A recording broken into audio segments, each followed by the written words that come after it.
समय बड़ा बलवान। वामदेव वैदिक ऋषि थे। जीव अपने कर्म फल के अनुसार बार बार जन्म लेता रहता है। देवऋषि वामदेव को अपने पूर्व जन्मों की स्मृति रहती थी।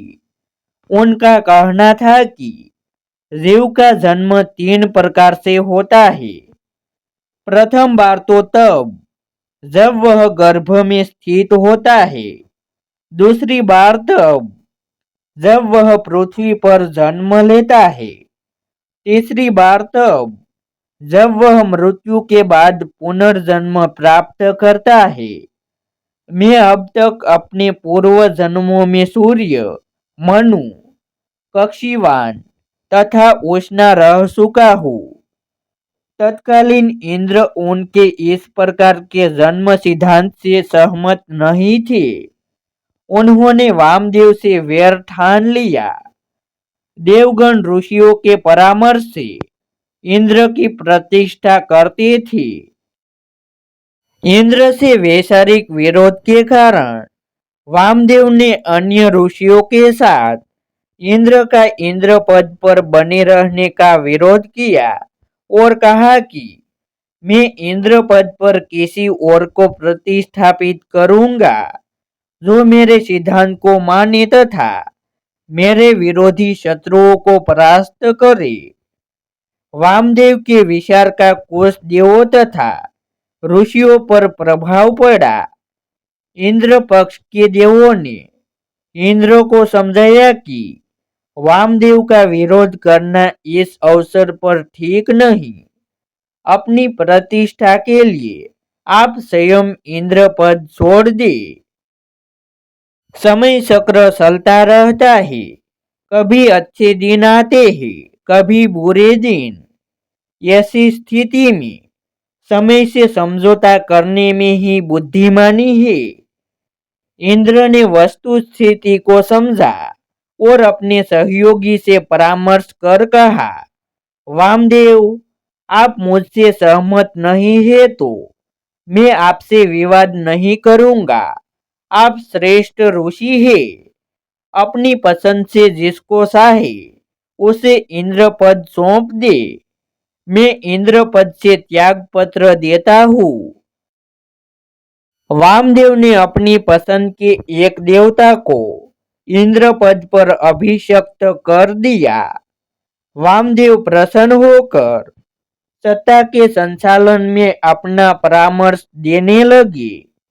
इंद्र भी अपना विपरीत समय जानकर एक किनारे चुप बैठे रहे।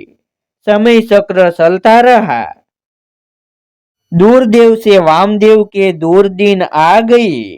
न सत्ता पर उनकी पकड़ रही और न ही अनुयायी रहे। आर्थिक रूप से भी अक्षम हो गए। तो एक दिन अपनी पत्नी समेत जंगल में चले गए कि वहां जैसे भी होगा कंदमूल खाकर जीवन यापन तो करेंगे, पर जब बुरे दिन आते हैं तो चारों ओर से आते हैं।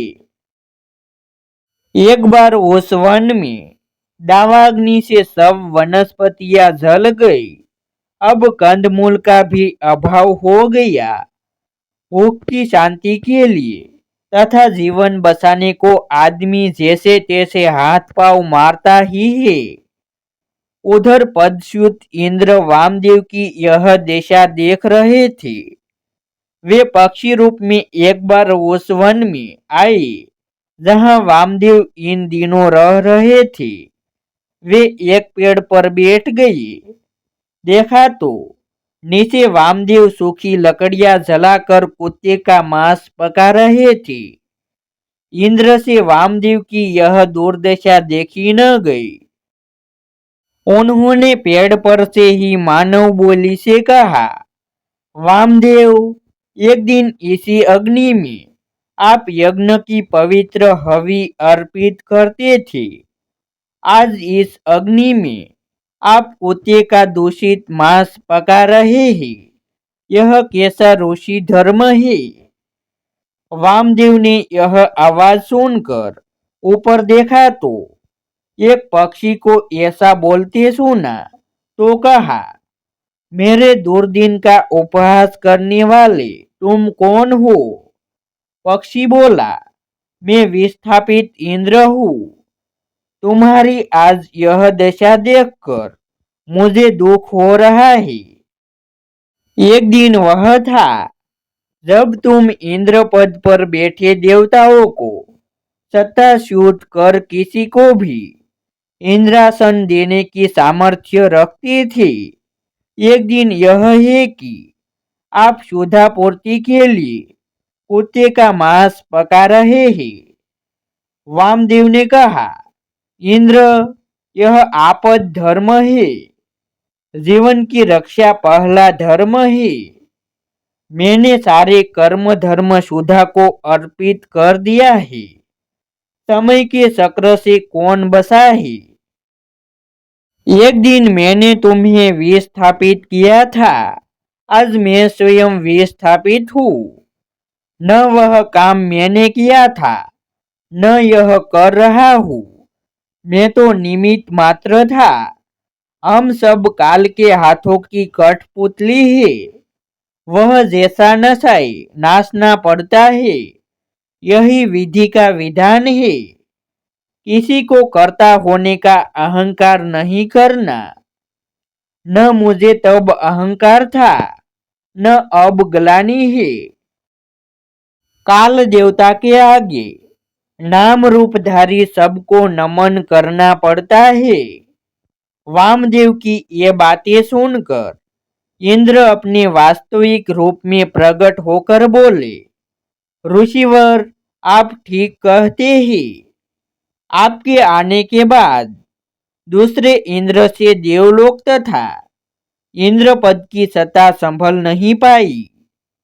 जिन देव ऋषियों ने मुझे विस्थापित किया था, उन्हीं ने मुझे पुनः इंद्र पद सौंपा है।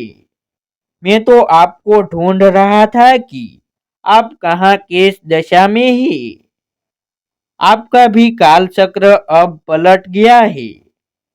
देवलोक में चलकर सबका मार्गदर्शन करे तथा वैदिक ऋषाओं का सृजन करे। वामदेव द्वारा रचित बहुत सी ऋषाई ऋग्वेद में मिलती है। सच है, मनुष्यों को कर्ता होने का अहंकार नहीं होना चाहिए। वह तो देवता के संकेत से ही इस ब्रह्मांड में सब कुछ संचालित हो रहा है और काल पर ब्रह्मा के द्वारा संचालित हो रहा है। ऐसे ही नए नए धार्मिक वीडियो देखने के लिए हमारे YouTube चैनल सब्सक्राइब करें और वीडियो को लाइक करें।